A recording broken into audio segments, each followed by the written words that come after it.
창세기 12장 1절로 9절 말씀이 되겠습니다. 구약성경 14페이지에 기록되어 있습니다. 은혜 받으실 하나님의 말씀은 창세기 12장 1절로 9절의 말씀이 되겠습니다.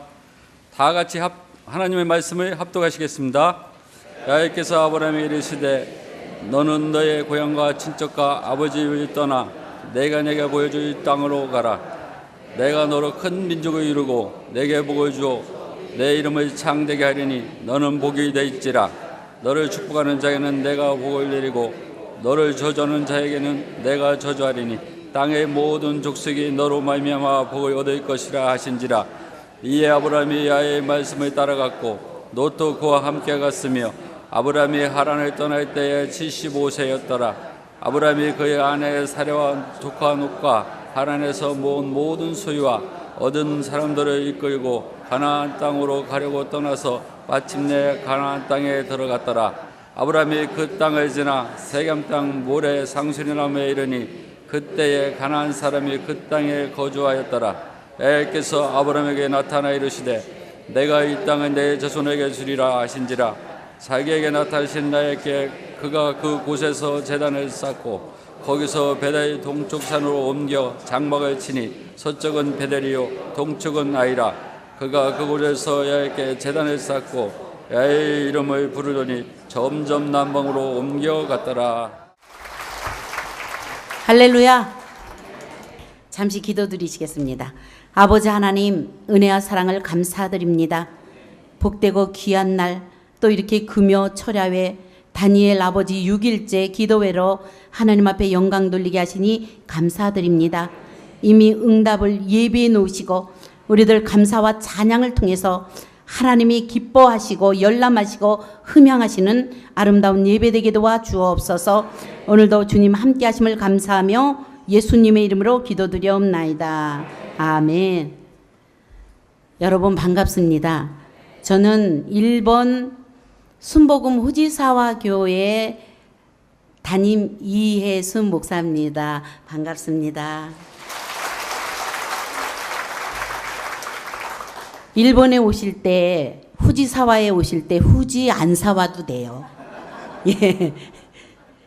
후지산에서 나온 사과가 있는데 저희는 후지사와라고 요코하마에서 가까운 곳에 있습니다. 그래서 전철로 세정거장이에요. 근데 정말로 제가 이빨은 그냥 여러분 만나서 반갑습니다 하고 그냥 인사드리는 것이 아니라 정말 여기 엎드려 기도하는데 눈물이 왈칵 쏟아지더라고요.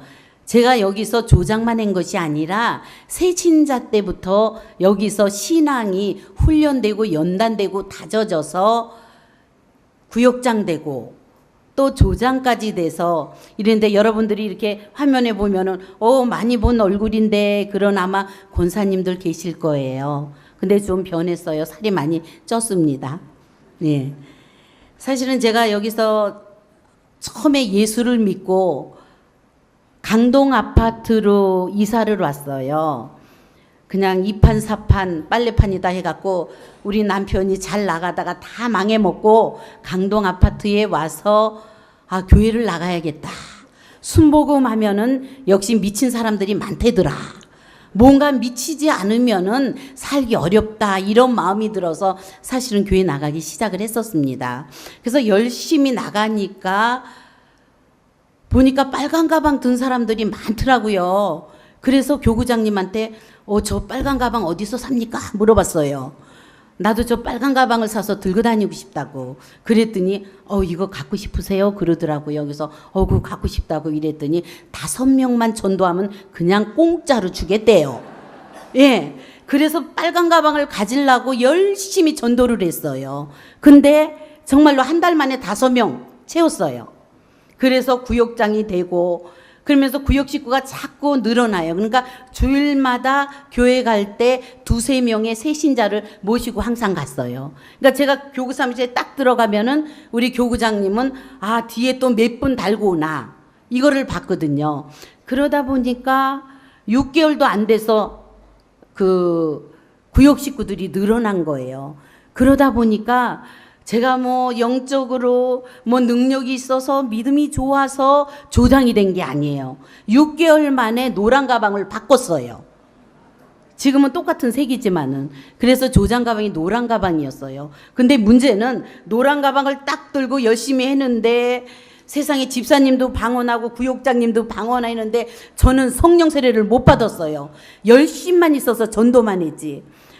이걸 어떻게 해야 되나 했는데 정말로 같이 기도하려면은 세상 말로 쪽팔려서 못 하겠어요.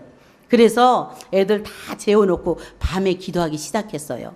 막 기도하면서 하나님 나도 정말 방언이란 거 주세요. 이거 안 주시고 내가 조장이 되면은 정말로 하나님 망신 내 망신 가부식기 망신이니까 나 성령 세례 받게 해주세요 이랬는데 그때 정말로 방에서 기도할 때 성령이 불같이 임한 거예요. 우리 애들은 조그만 애들이 그때 막 떼굴떼굴 굴르는 거예요. 엄마가 기도하다 미친 줄 알고. 예. 그래서 얼마나 열심히 했는지 그때 이렇게 제가 이렇게 화면 이렇게 돌아갈 때 보니까 그때 권사님들도 계시고 몇 분 제가 또 이렇게 낯익은 분 또 이렇게 만나 뵈고 이랬는데 너무너무 반갑습니다. 그래서 저는 여의도 순복음 교회가 친정이 아니라 순복음 강동교회가 제 친정 같아요. 그래서 친정에 와서는 어때요? 남편흉 봐도 되죠? 또 친정에 와서는 시집흉 봐도 되죠? 예. 그래서 맘 놓고 일본 사람 흉도 볼까 합니다. 진짜 여기 오기 전에 한 보름 전까지만 해도 그 세월호 그 선장이 팬티 바람에 구출되는 모습을 열흘 내내 보여주는 거예요. 예. 그러니까 니네 무슨 갑자기 경제가 부흥돼 갖고 뭐 한류풍이다 해갖고 이랬는데 니네 이거 봐라. 니네 수준이 이거밖에 안 된다고 보여주는 것 같더라고요. 정말로 마음이 아팠고 참 오기 전에 참 힘들었습니다. 근데 이제 제가 처음에 그 선교사로 파송 나갈 때는 그 8년 전에 제가 이렇게 개척을 한 게 아니라 동경 순복음교회 부교육자로 가게 됐어요. 그래서 거기서 이렇게 큰 교구, 신주구 교구, 우에노 교구를 맡으면서 새신자 관리도 하고 또 여성교의 또 교육도 시키고 뭐 4차원의 영성 오중복음학교 그다음에 뭐 영성훈련 또 기도훈련 또 중보기도 이런 거를 막 겸해서 하다 보니까 엄청 바빴어요. 그러느라고 정신없이 지나갔는데 한참 지나가다 보니까 제가 앉아 있는데 성도님들이 얼마나 주의 종을 잘 섬기는지 예. 이거 내가 선교사로 왔는데 이거 호강회로 온 거 아닌데 하는 생각이 드는 거예요. 그래서 기도하면서 안 되겠다. 그럼 이제 하나님 저를 하나님 보내주시는 것 하나님이 여기 있으라 그러면 여기 있지만 딴 데가 보내주신 곳이 있을 것 같은 생각이 들어서 계속 기도하는데 이 일본에서는 문 닫는 교회가 참 많구나. 이거를 깨닫게 됐어요. 그래서 담임 목사님한테 문 닫는 교회 있으면 제가 가겠습니다. 그랬더니 가만히 있으라고 교육만 잘 시키고 이러면은 지성전 큰 거를 하나 띄워줄 테니까 열심히 하라는 거예요. 근데 제 마음 가운데서는 막 이 불타오르는 막 소원이 있어서요. 이거 너무 내가 이게 편한 게 아닌가. 이거 사례비 받고 이러고 잘 먹고 잘 사는 게 아닌가. 이런 생각이 들다 보니까 이 일본 분들 보면 심적으로 굉장히 강팍하고 이러는데 내가 이러고 있을 때가 아니다. 마음이 막 급하고 뜨거워졌어요. 그러던 가운데 그 동경 순복음교회에서 지성전이 7개 있었어요. 7개 있었는데 그 중에 제일 어려운 교회가 그 후지사와 순복음교회예요. 성도는 몇 없고 아이들까지 해서 한 6명도 그렇게 채 될까 말까 하고 그러는데 그 교회가 성도들이 꽉 차면은 한 45명에서 50명 짜면 꽉 차요. 그런 조그만 교회인데 월세는 300만 엔. 그러니까 그때 앵하 환차를 따져보면은 한국 돈으로 하나로 450만 원 돈 되는 거예요. 그럼 성도는 몇 안 됐는데 450만 원 되는데 일본 경제가 점점 어려워지면서 회사 같으면 구조조정에 들어가는 식으로 그 교회를 문을 닫아야겠다 이렇게 결정이 난 거예요. 그래서 계속 그 적자 금액을 동경에서 이렇게 충당하다 보니까 제대로 된 교육자가 갈 수가 없는, 삶을 줄 수가 없는 그런 상황이 됐던 거예요. 근데 제 마음 가운데는 뜨거운 마음이 일어났어요. 옳다, 여기다 하는 생각이 들어서 목사님한테 저 거기 보내주십시오 이러니까 거기 너 못 간다고 이러면서 하여튼 일단은 가보라고 그래요. 근데 조그만데 제가 가자마자 아, 여기 내가 눈물 뿌려 기도할 재단이 바로 여기구나 하는 생각이 들었어요. 그래서 이제 목사님 계실 때 그거를 제가 맡겠다고 그러니까 그러면은 전도사님이 맡으면은 이제는 독립이 되다 보면은 사례비도 없다. 괜찮겠느냐 그래요. 근데 암만 생각해도 그건 안 괜찮더라고요. 예. 저도 문을 닫을 것 같더라고요. 그래서 1년만 사례비를 주십시오. 그러고 열심히 해보겠습니다. 이러면서 가게 된 동기가 됐습니다. 그러다 보니까 거기서 정말로 훈련이 잘 안 된 그런 상황에서 성도들이 굉장히 그 몇 명 안 되는 성도들이 알바 가면서 앞에는 사이가야 백화점이라고 있어요. 그래서 백화점에서 알바하면서 중간에 쉬는 타임에는 와서 교회 와서 라면 끓여 먹고 좀 잠도 자다가 가고 이랬는데 담임 교육자가 와갖고 주야장창 기도하고 앉아 있으니까 불편한 거예요. 그러니까 기존 성도들이 저를 이렇게 배척하는 거예요. 몇 명 안 되는 성도들이. 그게 너무너무 힘들었어요. 그래서 처음에 기도하면서 하나님이 일본에 와서 또 다른 사명을 주셔서 제가 이 교회에 왔는데 하나님 성도들이 이렇게 따르고 고마워해야 되는데 하나님 이게 웬일입니까? 제가 눈물로 기도하니까 음성이 들렸어요. 네가 품어줘라.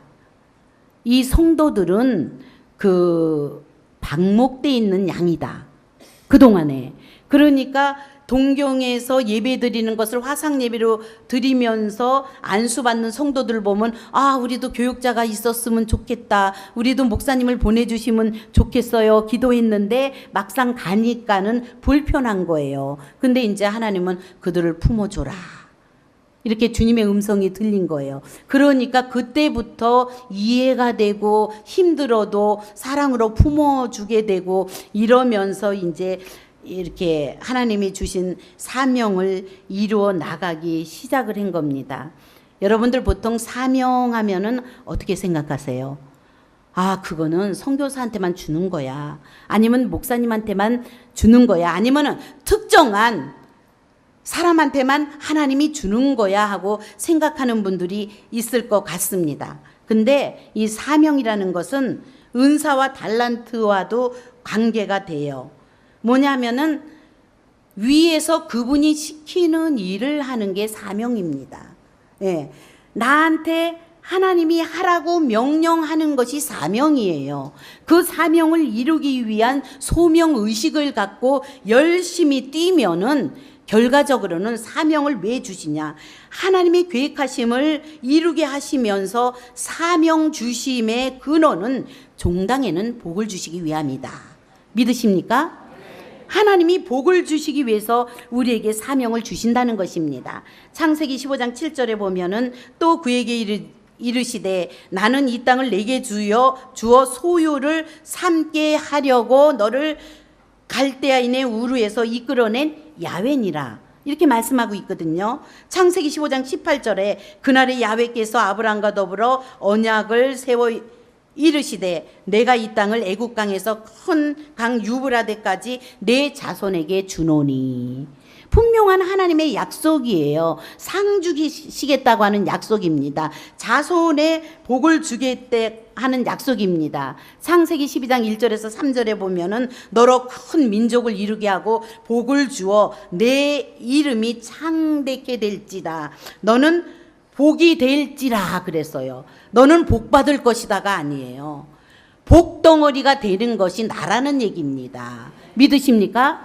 여러분에게도 분명한 사명이 있어요. 이 다니엘 기도를 통해서 여러분들에게 하나님이 주시는 사명이 있어요. 여러분들을 통해서 이루고자 하시는 하나님의 계획하심이 있다는 것입니다.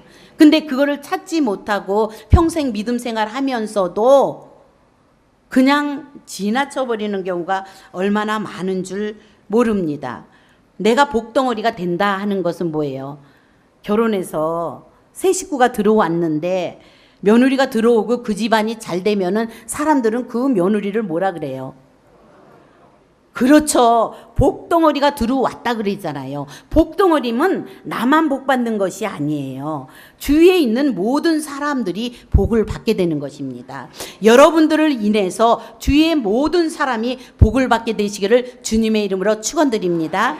여러분들은 복덩어리입니다. 그래서 사명이란 뜻이 하나님의 뜻을 받는 거다. 이것을 이루기 위해서 달려간다는 것을 의미하는 것입니다. 그래서 우리는 크고 작은 사명이 다 있어요. 그래서 이 사명은 은사, 달란트 이런 게 관계가 되죠. 그래서 여러분들 교회 안에서 여러분들 하나님이 원하시는 게 있어요. 내가 어떤 부서에 봉사했으면 좋겠다 하는 그 부서가 있고 나한테 찬양의 은사, 달란트가 있으면은 그대로 쓰임 받으면 되는 것이고 내가 또 구제하는 거, 또 가리키는 은사가 있으면은 그대로 하면 되는 겁니다. 올해부터죠. 아마 올해부터 저는 이제 교회가 항상 힘든 가운데 있지만은 기도하던 가운데 갑자기 우리 루디아 선교회 장로님한테 전화가 온 거예요. 이제 순복음 후지사와 교회에 선교 후원하고 싶습니다 하고서는 담임 목사님이 그렇게 말씀하시고 추천을 해 주셔서 이제 후원하겠다고 그러시는 거예요. 저는 깜짝 놀랐죠. 그리고 너무너무 감사했던 거예요. 그래서 와서 장로님을 뵙고 또 우리 회원들을 보니까 이제 루디아 선교회라고 이렇게 8층에 있는데 올라가 보니까 이렇게 조그만 사무실에 이렇게 기도하는 열심히 있는 우리 권사님들 제가 이제 기도해주고 올라왔는데 얼마나 귀한 사명을 받은 자라는 것을 제가 느꼈어요. 선교에 돕고 해외 선교를 도와서 하는 이 사명을 감당해 나갈 때는 선교사와 같은 복을 하나님이 허락해 주실 줄 믿습니다.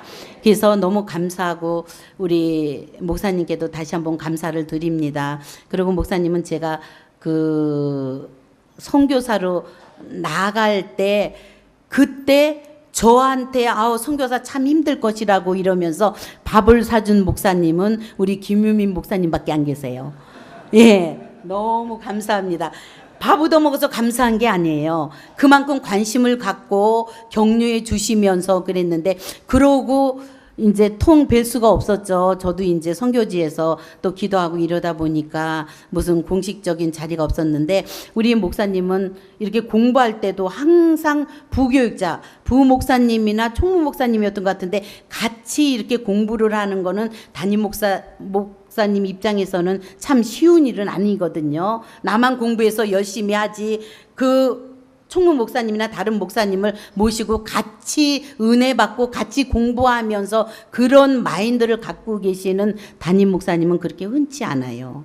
여러분들에게도 그게 복입니다. 뭐냐 하면은 선교 마인드를 갖고 계시면서 정말로 최선을 다해서 4차원적인 영성으로 무장되어 있는 우리 순복음에 순복음화된 그런 믿음을 가진 목사님이기 때문에 여러분들에게는 4차원의 영성이 그 영적인 파장이 다 흘러넘치게 된 줄 믿으시기 바랍니다.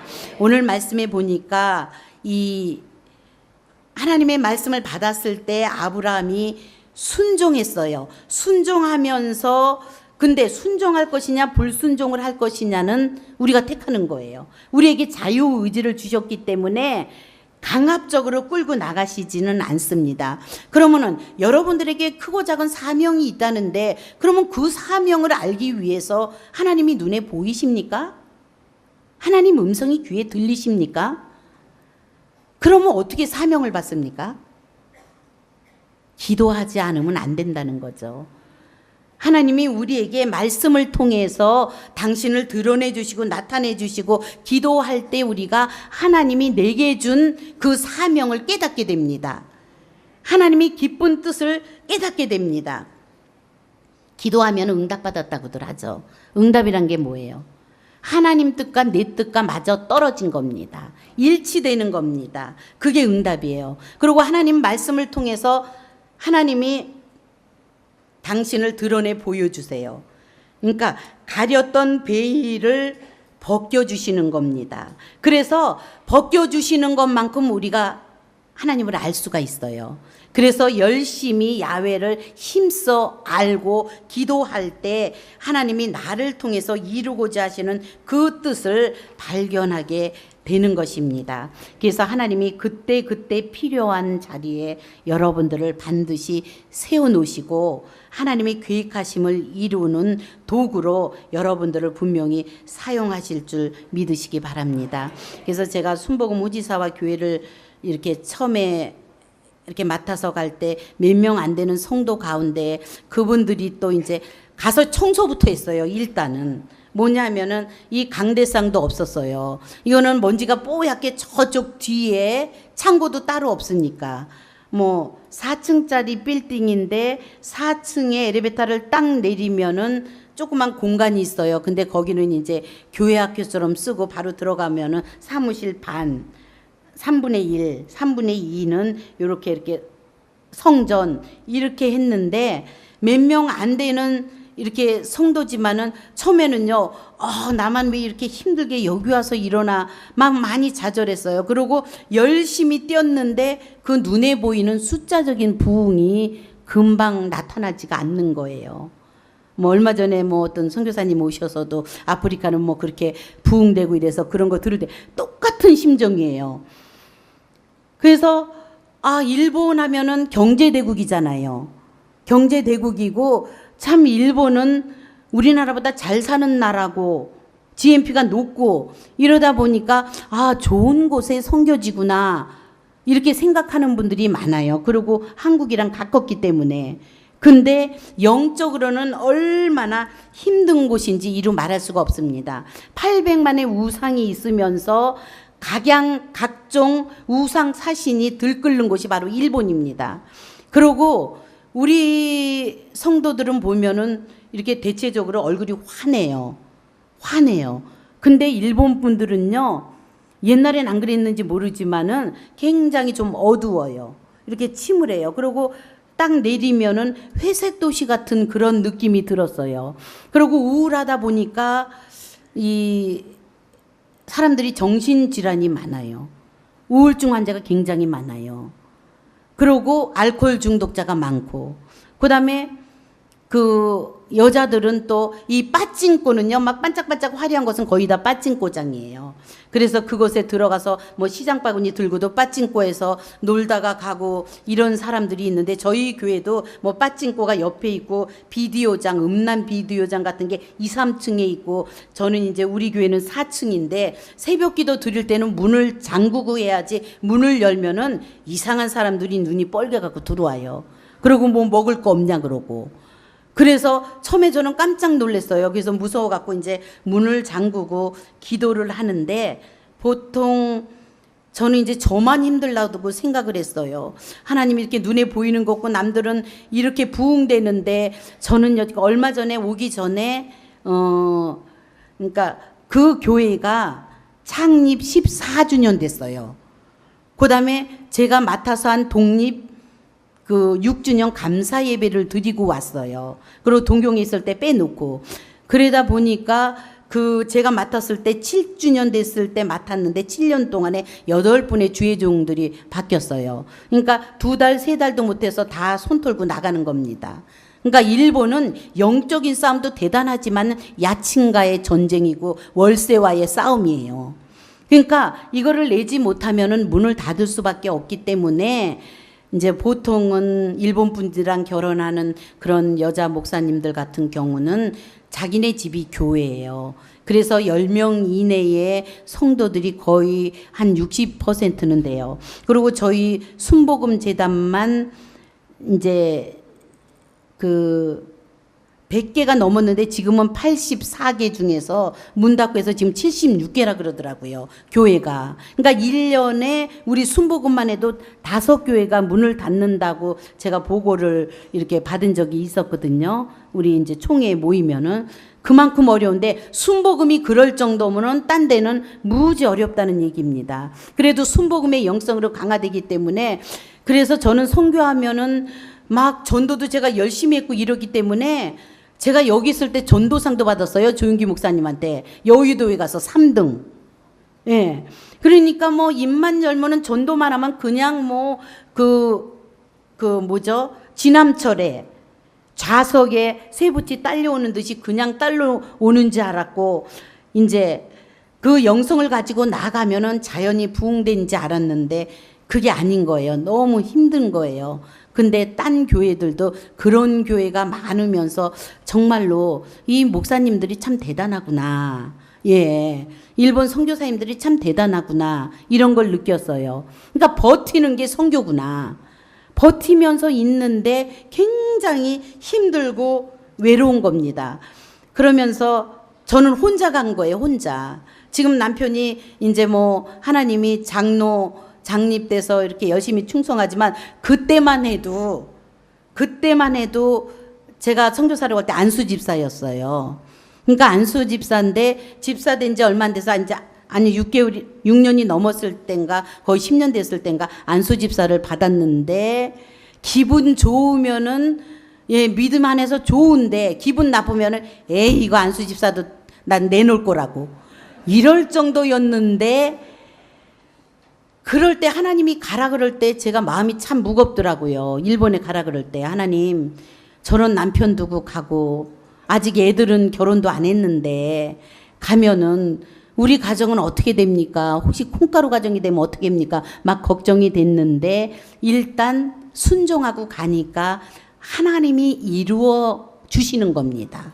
믿으십니까? 하나님이 하나하나 이루어 주시는 거지 내가 하는 건 없어요. 엎드려서 기도하고 하나님을 의지하고 너무 감사한 거는 어려운 그런 환경과 여건 속에서 기도하지 않으면 안 된다는 그거 하나만 갖고도 감사가 넘치는 거예요. 바라볼 데가 없다는 거, 주님만 바라볼 수밖에 없다는 그 환경이 얼마나 고맙고 감사한지 이루 말할 수가 없어요. 그래서 하나님 왜 이렇게 눈에 보이는 부흥이 없나요? 그랬더니 노아 방주를 생각해 보라고. 노아가 120년 동안 방주를 졌을 때 복음을 힘차게 외친 거죠. 지금 여러분들 깨어있지 않고 이 방주원에 들어오지 않으면은 여러분들은 구원을 못 받습니다 하고 120년 동안 그 방주를 지면서 아라рат산 꼭대기에 그 하나하나 날러가면서 산꼭대기다 배를 져갖고 완성됐을 때 하나님의 계획하신 대로 40주야 비가 내렸을 때 방주에 들어온 사람은 몇 식구였어요? 예? 8식구밖에 없었던 거예요. 근데도 하나님이 그거를 저한테 주면서 힘들고 어려운 몇 안 되는 성도가 한 분의 성도가 시험이 들면요 얼마나 가슴이 찢어지는지 몰라요. 말도 못하게 아픈 거예요. 정말로 내 자식 위해서는 이렇게 아프지 않았는데 성도 하나 빠져나가면 여기가 너무 아픈 거예요. 그랬는데 그러면서 하나님이 깨닫게 해주는 건 그 방주 안에 들어온 사람들이 다 의인은 아니잖아요. 교회 안에 들어왔다고 다 의인 아니잖아요. 사람 냄새도 나고 쥐약 냄새 나고 세상 냄새가 나고 정말로 그 암수쌍 한 것씩 동물들 들어왔을 때 그 배설물이 얼마나 진동을 했겠어요. 그래서 맞다. 거기에 큰 위로가 된 거예요. 제가 무슨 뭐 큰 목회를 하고 뭐 큰 성전을 짓고 한 거는 아니지만은 하나님이 내게 시키는 일이 이 일이라면은 이거를 감당해 나가는 게 내가 감사하면서 나가야겠다.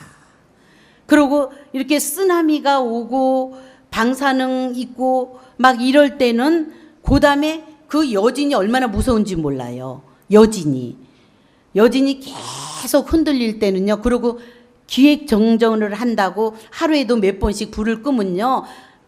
아주 세상이 진짜 캄캄해요. 근데 그런 방에 혼자 가만히 앉아 있다 보면은 그러고 굉장히 흔들려요. 이제는 흔들어도 잘 자요, 요새는. 흔들면은 잠결에 또 지진 났구나 하고 뭐 6도든 7도든 별로 신경 안 써요.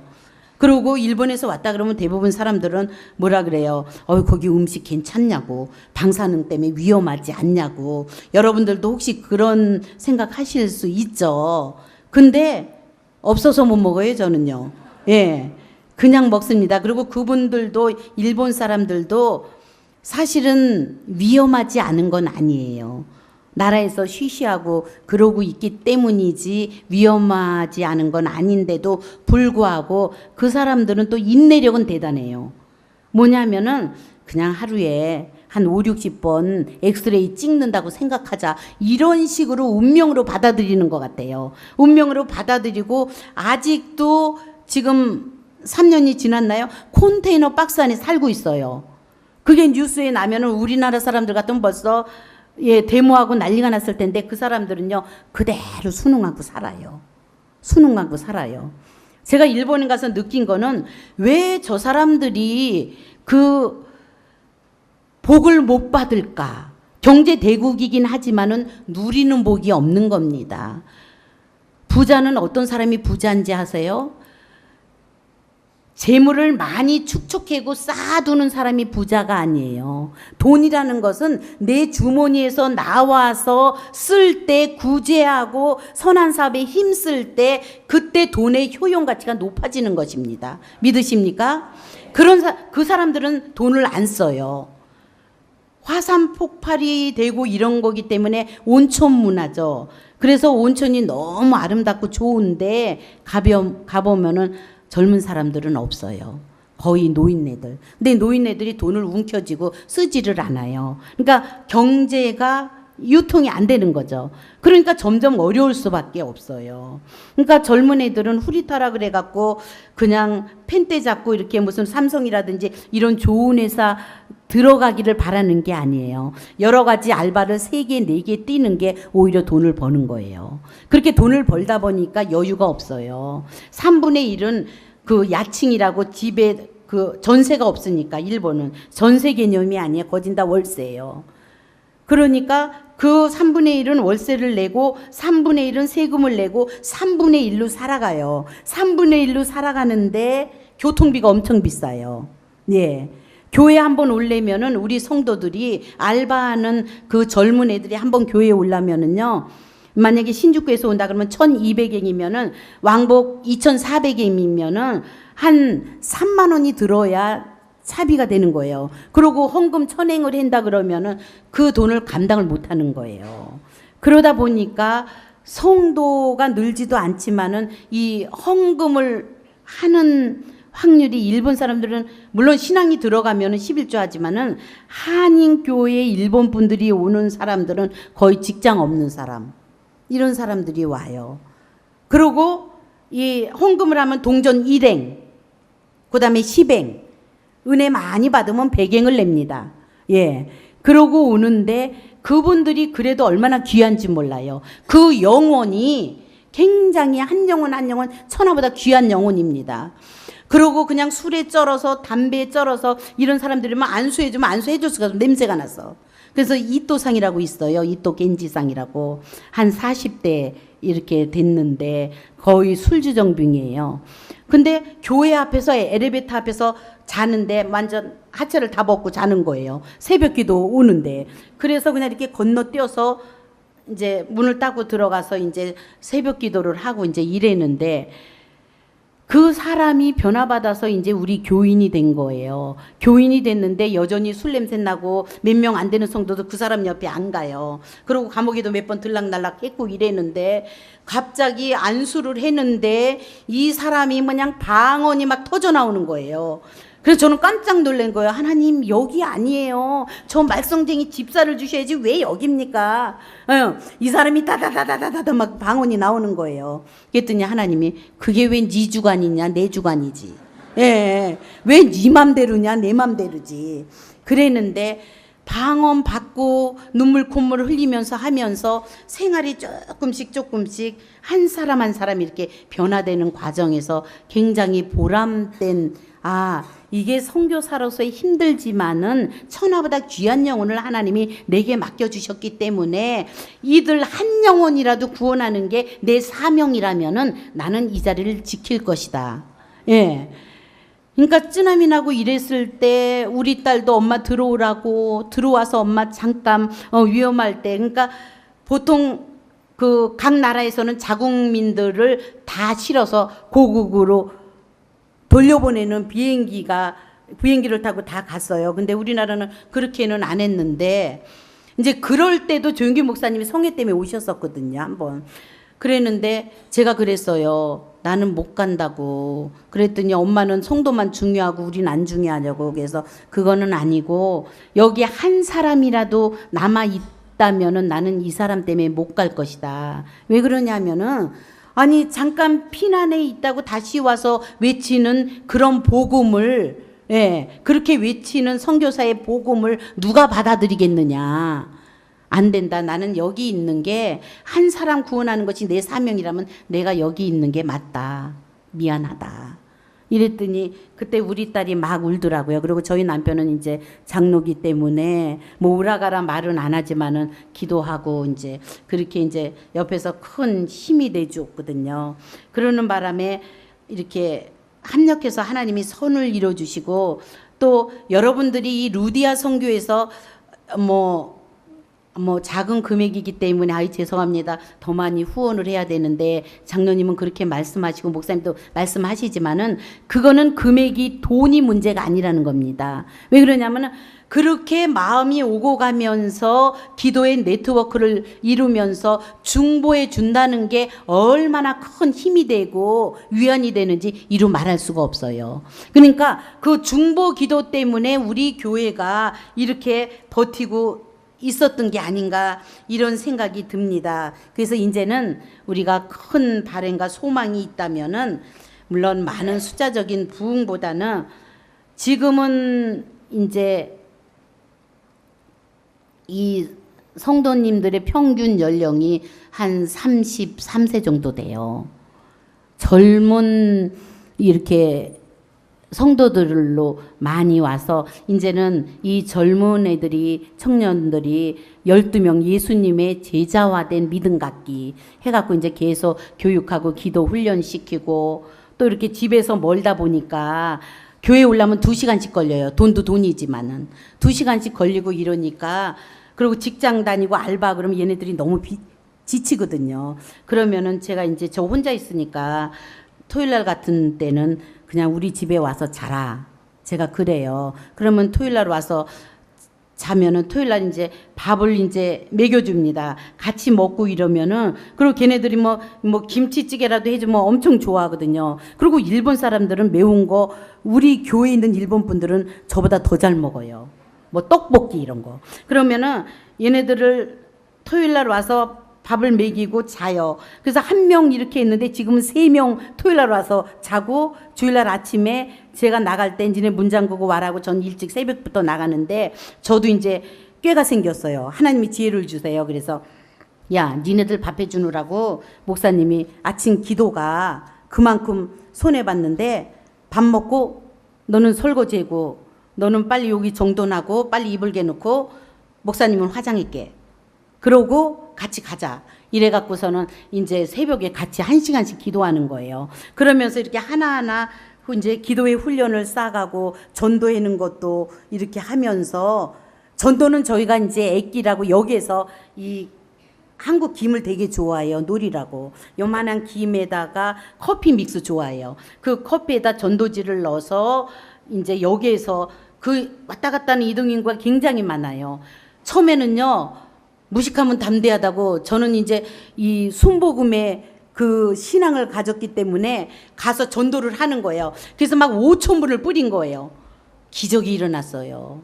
김 다 따먹고 커피 다 먹고 한 사람도 안 왔다는 거 아니에요. 예. 한 분도 안 왔어요. 그래서 저도 이제 깨가 생겨서 어떻게 했냐면 이제 주일날 이제 떡볶이 같은 거 이런 거 큰 거를 이런 상 같은 거를 밑으로 갖고 가요. 근데 고기가 이렇게 사거리예요. 그러니까 신호 대기에서 기다리고 있어야 돼. 사람들이 이쪽으로 건너가는 사람, 이쪽으로 건너가는 사람. 그러면 거기서 이제 떡볶이를 하고 커피를 믹스를 해갖고 제가 쟁반에다가 이렇게 들고 뭐 예수 믿고 구원 받으세요 그러면은 뭐 이상한 종교 오음 진리교 이런 건지 알고 쳐다보지도 않아요. 그러면은 백화점의 시식 코너처럼 이렇게 쟁반에다가 들어요. 커피를 그래 놓고 고이 까가 되시올까 그러면서 맛있는 떡볶이도 있다고 이제 드시라고 이제 그래요. 그러고 이제 한국 커피라 그러고 한국 떡볶이라 그러면 이 사람들이 되게 좋아해요. 한류풍이 있어서. 그러면은 이제 잠깐 앉아서 고기 앉아서 커피 이렇게 드시면서 그때 여기 4층이 우리 교회입니다. 그러고서는 이제 예수 믿으라고 이제 그때 전도를 해요. 그러면서 한 명 한 명 이렇게 건져요. 근데 이제 교회가 4층에 있다 보니까 안 보여요. 이렇게 좁은 통로에서 있다면 이렇게 지켜보지 않으면은.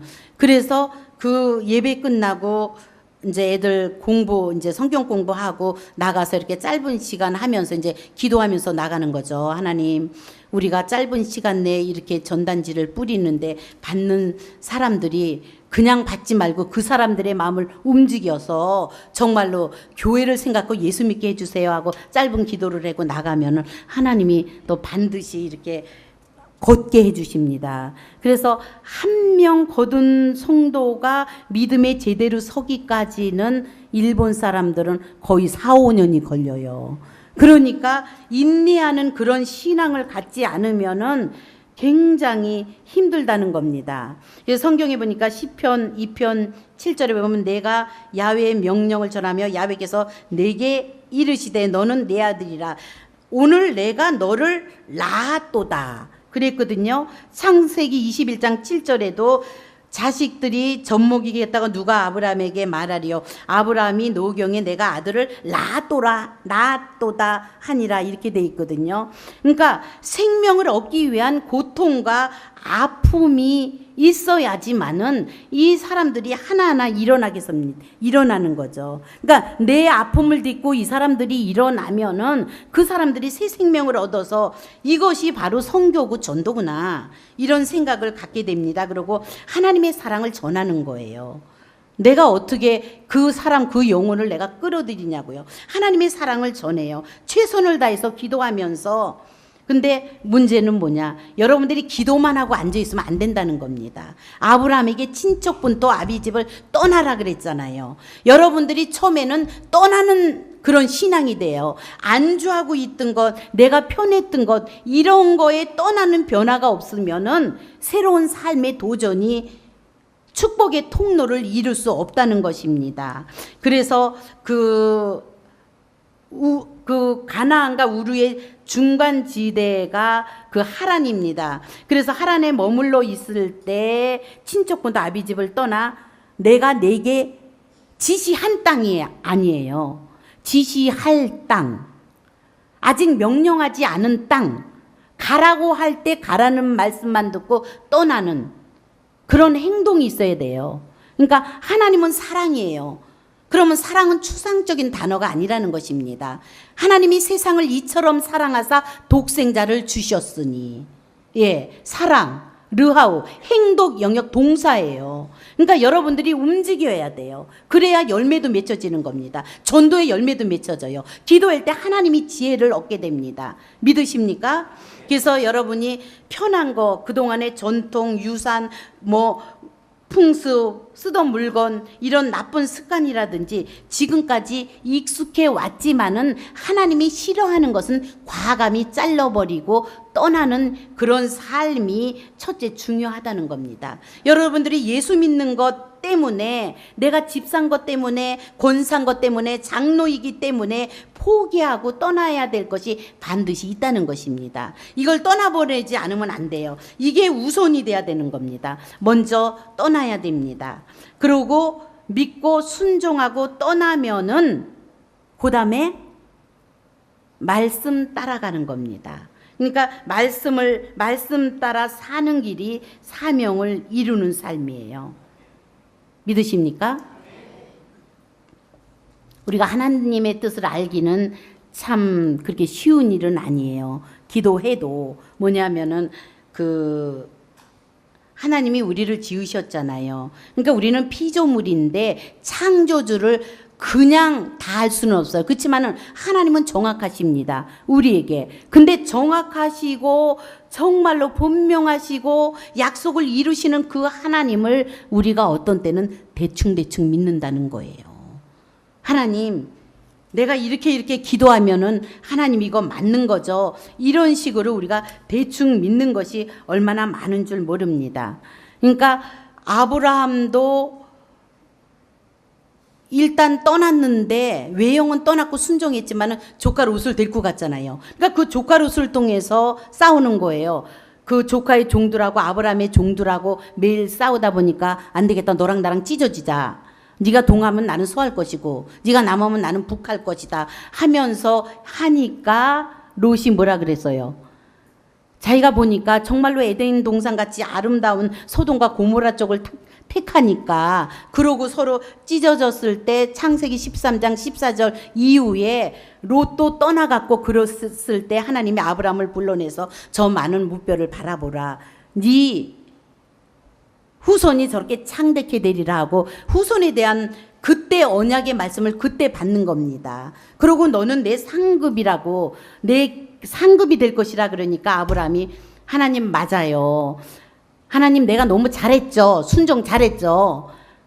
그러면은 내 기도 제목 아시죠? 나 자식 없잖아요, 하나님. 그러면 나 자식 없는 거 아시죠? 조카놈도 다 필요 없습니다. 다 지목 챙기고 다 떠났는데 그러면 목숨 걸고 충성하는 이 종 엘리에셀이 나의 상속자입니까? 이렇게 물어봅니다. 그러니까 뭐라 그래요? 아니다. 네 씨에서 날 자라야 네 상속자가 되리라. 우리는 때로는 이 아브라함처럼 이런 기도를 드려요. 하나님 맞죠? 이거 이렇게 해주세요. 그러니까 내가 이렇게 딱 한정을 돼요. 아니에요. 여러분들이 깊이 기도하고 들어갈 때 하나님이 여러분들을 향한 계획하심을 이루고자 하나하나 보여주세요. 그래서 그거를 찾는 이 다니엘 기도 기간이 됐으면은 여러분 좋겠어요. 그럴 때 하나님이 여러분들에게 분명히 말씀해 주실 것입니다. 시편 33편 12절에 야훼를 자기 하나님으로 삼는 나라 곧 하나님의 기업으로 선택된 백성은 복이 있도다. 하나님은 만세전에 우리를 택하고 지명하여 불러주셨어요. 아브라함이 하란을 떠날 때의 나이가 75세였더라 그랬어요. 우리가 환경 따라 여건 따라 상황 따라 가는 것은 믿음이 아닙니다. 말씀 따라 가는 것입니다. 믿음은 눈에 보이는 것 없을지라도 손에 잡히는 거 없을지라도 1.1획도 변함없는 하나님의 말씀 따라가는 삶. 그러면은 하나님이 우리가 이뻐서 네가 이만큼 했으니까 내가 너 주겠다가 아니에요. 하나님은 당신의 약속을 이루기 위해서 우리에게 복을 주십니다. 믿으십니까? 그래서 여러분들이 이 복을 받는 저나 여러분들이 되시기를 주님의 이름으로 축원드립니다. 마지막으로 사명을 이루어 주시는 분은 하나님이시라는 겁니다. 믿으십니까? 말씀 따라 사는 사람에게는 반드시 응답이 임하게 됩니다. 제가 일본 사람들 보면은 뭐 우리 성도들도 마찬가지죠. 막 이렇게 대학교 입시 때나 이럴 때는요. 예, 와세다 대학 들어가야 됩니다 하고서는 일본 성도가 이제 오면 열심히 같이 기도해요. 어떤 분은 떨어졌다고 안 오고 어떤 분은 붙어서 이제 응답받았다고 안 와요. 이래 안 오고 저래 안 오더라고요. 그리고 목사님이랑 이렇게 식사하면서 우리 4차원의 영성에 대해서 잠깐 이렇게 목사님이 이렇게 말씀을 해주셔서 저는 엄청 큰 은혜를 받았는데요. 저도 4차원의 영성을 일본에서도 성도들한테 가르쳤지만은 제가 일본에 가서 느낀 게 일본 사람들이 참 이 언어가 문제다. 언어가. 이 사람들 말에는 정말로 사탄이 좋아하는 그 단어들이 너무 많구나 하는 걸 느낀 거예요. 첫 번째는 뭐냐? 하나님, 야훼 하나님, 우주 만물을 창조하신 그 하나님을 온갖 잡신이랑 똑같이 불러요. 가미사마 하면은 똑같은 신. 무슨 신이든지 다 가미사마예요. 조그만 거에 대해서 신을 부여해서 다 가미사마. 하나님 되게 기분 나쁘실 것 같아요. 다 가미사마예요. 그게 좀 이 말이 바뀌어야 되지 않을까. 그래서 저는 그냥 뭐 가미사마 이렇게 안 하고요. 야훼 가미사마 그냥 이루고 기도할 때도 하는데 그 다음에는 두 번째는 뭐냐면은 마귀가 좋아하는 단어가 있어요. 뭔지 아세요? 아리까리 한 말 제일 좋아해요. 우리는 확실해요. 예스냐 노냐 확실하는데 이 사람들 말은 뭐냐면은 이 사탄이 좋아하는 단어가 바로 그거예요. 이걸 먹는 날에는 정령 죽으리라 했는데 마귀는 뭐라 그래요? 죽을까 하노라. 안 죽을 수도 있다. 죽을 수도 있지만 안 죽을 수도 있다. 정체성을 흐려놓는 그런 단어가 거의 대부분 많이 써요. 일상생활에서. 나니 까무시레 마생. 뭐뭐 할지도 모른다. 이런 말. 또 무슨 말이 있냐면은 나니 오모테이마스. 나는 그렇게 생각한다. 맨날 생각만 해다 끝나요. 행동을 해야 전도의 열매도 맺혀지지. 맨날 생각만 해. 나는 이렇게 생각한다. 예. 그러고 이 말이 있어요. 우리가 사업을 하다가 이제 만약에 이런 좋은 아이템이 있는데 한번 보십시오. 그러면 이게 우리 회사랑 계약을 체결하겠습니까? 그러면 만약에 상대방에서 오다를 주기 전에 아 진짜 이거 참 좋은 겁니다. 한번 생각해 볼게요. 이러면 여러분들은 예스입니까? 노입니까? 예? 예? 우린 예스예요. 한번 생각해 보겠다 그랬다고. 아마 사장님이 한번 생각해 보겠다고 우리 기도합시다 이러고 아마 기도 열심히 할 거예요. 저는요. 교회에 나온다는 거 한번 생각해 보겠다 그러면 이 사람 교회 나오겠구나. 꼭 나오세요 이러면 웃으면서 생각해 보겠다 그래요. 예. 그러면은 나올 줄 알고 막 준비를 하고 있어요. 근데 그래 갖고 나온 사람 한 사람도 없어요. 예. 맨날 생각만 해다 끝나요. 나니 강가에 때 미마쇼. 그러니까 뭘 생각해 보냐 이거예요. 그러니까 이 단어에도 참 문제가 많구나. 그 대신 이 일본 사람들이 뭐냐면 회피하는 거예요. 예? 책임 전가하기 쉬운 단어들이에요. 우리는 못하지만 내가 한번 해보겠습니다. 아멘이십니까?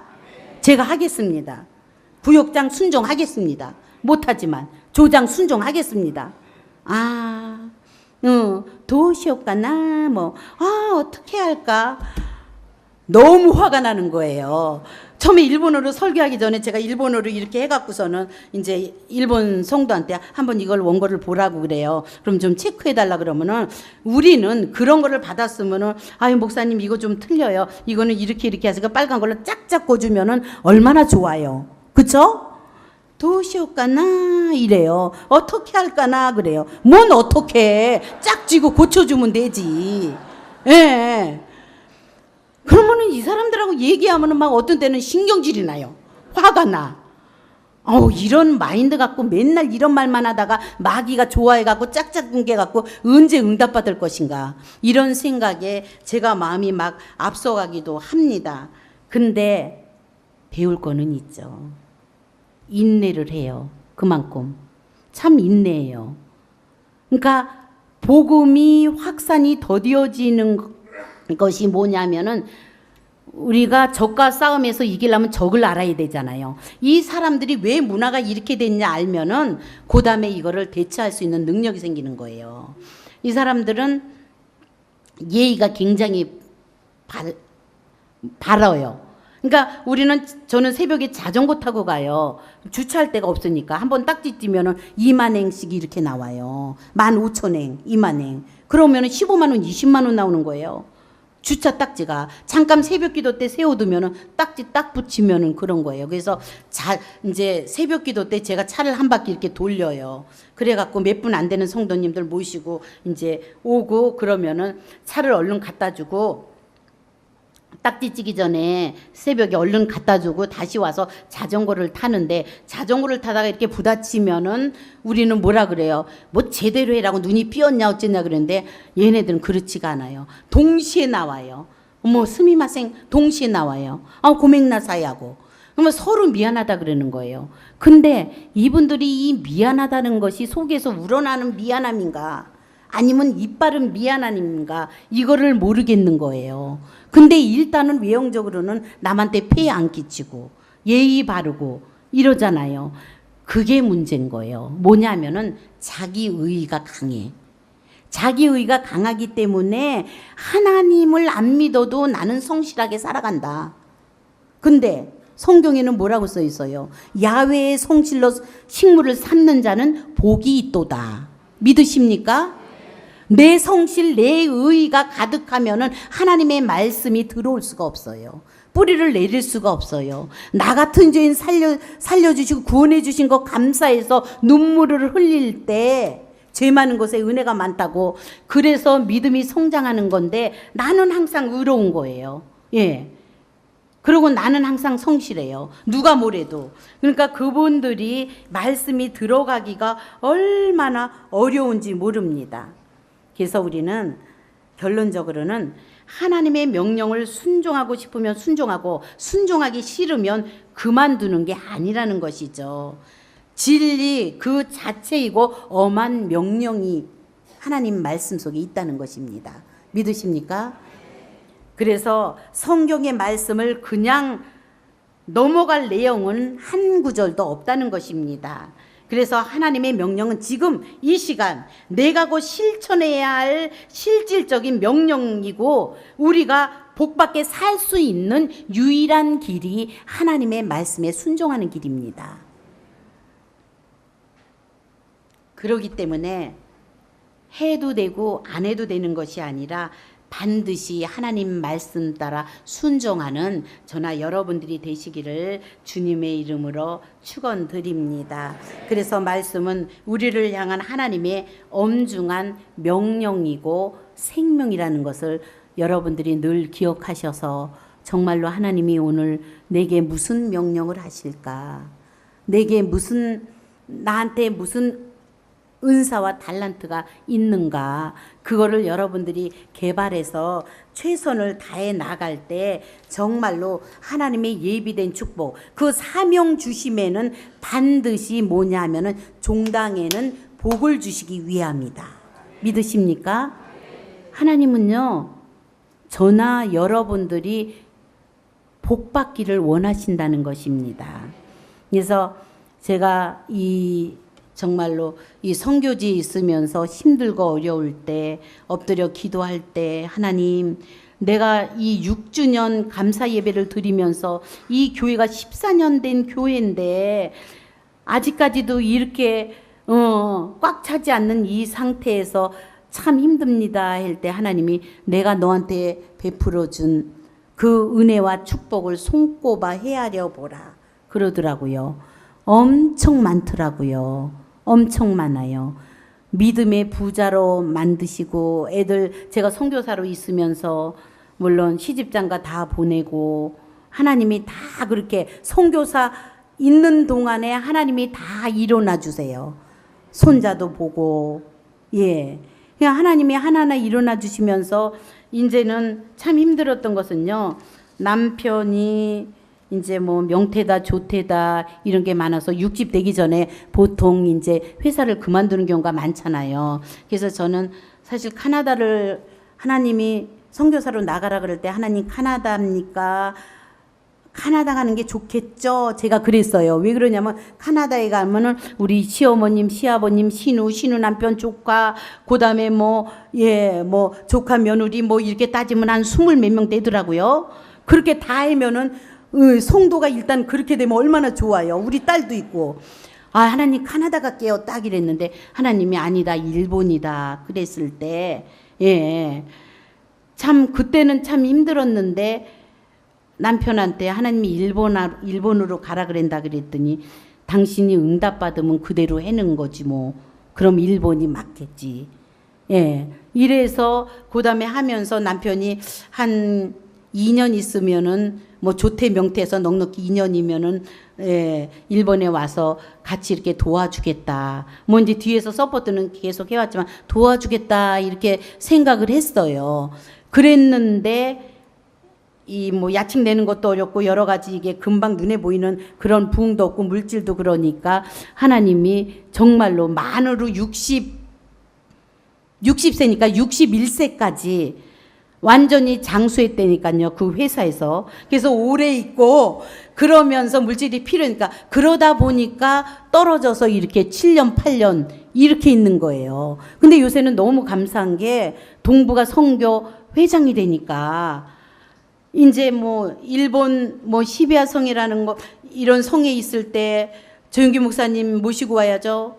또 이영우 목사님 모시고 오죠. 또 일본 총회가 있으면 또 나가죠. 이러면은 항상 같이. 그래서 선교대회 때도 우리 선교사 수련회에 일주일 내내 같이 붙어 있었어요. 그러다 보니까 하나님이 또 이렇게 또 합력해서 선을 이루어 주시는구나 하고 얼마나 감사한지 모릅니다. 그래서 하나님이 베풀어 주시는 은혜 손꼽아서 헤아리면은 너무너무 많다는 겁니다. 여러분들도 이 다니엘 기도를 통해서 하나님이 축복 주신 거 하나하나 생각하고 여러분들이 사명을 이루시게 되시기를 주님의 이름으로 축원드립니다. 감사합니다.